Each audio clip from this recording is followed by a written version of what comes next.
We spoke earlier in another video, really looking at the various types of framing factors, mostly from the perspective of influencing factors. In this one, we really kind of want to look at additional forms and sources of frames as we really move into our negotiation. So many factors influence frames and their formation. Intractable disputes are usually associated with a complex and reinforcing set of frames about oneself, the others, risks, what information should apply to the situation, and how decisions should be made. The frames of most importance to intractability usually include identity characterization, power, conflict management and processes, risk information, and loss versus gains. Their forms and most common sources are as follow. In the identity frames, disputants view themselves as having particular identities in the context of specific conflict situations. These identities spring from the individual's self-conception and group affiliations. One might frame oneself as a Hutu or a Tutsi, a Muslim or a Christian, a man or a woman, a Republican or a Democrat. The more central the challenge to one's sense of self, the more oppositional one is likely to act. Typical responses to threats to identity include ignoring information and perspectives that threaten the core identity, reinforcing affiliations with like-minded individuals and groups, and negatively characterizing outsiders. Characterization frames. Disputants view others in the conflict as having particular characteristics, closely related to stereotyping. Characterization frames may be either positive or negative. Parties to intractable conflicts often construct characterization frames for others that significantly differ from how the other parties view themselves. Such characterizations often undermine the other's legitimacy, cast doubt on their motivations, or exploit their sensitivity. For example, many Americans characterize Al Qaeda as terrorists, yet they most certainly do not see themselves that way.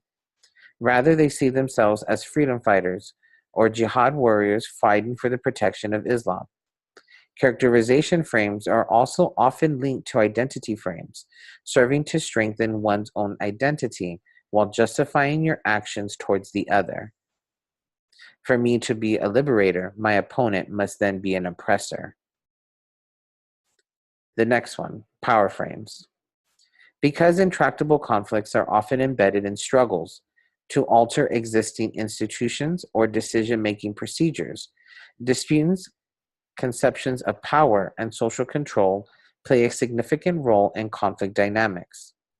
Power frames help the disputant determine not only which form of power are legitimate, such as governmental, legal, civil disobedience, but also the forms of power that are likely to advance one's own position, such as authority, resources, expertise, coalition building, or voice. For instance, some people may see money as the best way to buy influence, while other people might rely more on technical expertise or personal charisma to sway people's views. The next one, conflict management or process frames. Conflict over how best to manage or resolve differences is central to many intractable disputes. Depending on disputant's identity, characterization of other disputants, perceived power, and perception of the available options, conflict frames may impel parties to seek very different remedies in response to common problems. These remedies may range from actions as desperate as violence, civil disobedience, litigation, and negotiation. Because of the wide complexity of possible actions and the uncertainty of their consequences, groups with shared interests and values may draw significantly different conclusions as the best course of action within a particular dispute. One side, for instance, may be willing to sit down with a mediator and negotiate, while the other, thinking that it has the upper hand, may refuse negotiation, preferring litigation or violent action. The last one, risk and information frames. Intractable disputes often involve expectations about future events, in which the events are risky and the likelihood of the events occurring is uncertain. In such conditions, disputants often construct risk and information frames that yield highly variable assessments about the level and extent of a particular risk. Additionally, these frames indicate to the disputant which sources of information are reliable and which are not. Risk and information frames depend not just on the disputant's interests, but also on the disputant's training, expertise, level of exposure to the risk, familiarity with the risk, potential for catastrophic impacts associated with the risk, and the degree to which the risk is dreaded. People who are used to working and traveling in war-torn areas, for example, have a far different assessment of the risk of such activities than people who don't do that, who thus are more likely to see the risk of doing so to be unacceptably high.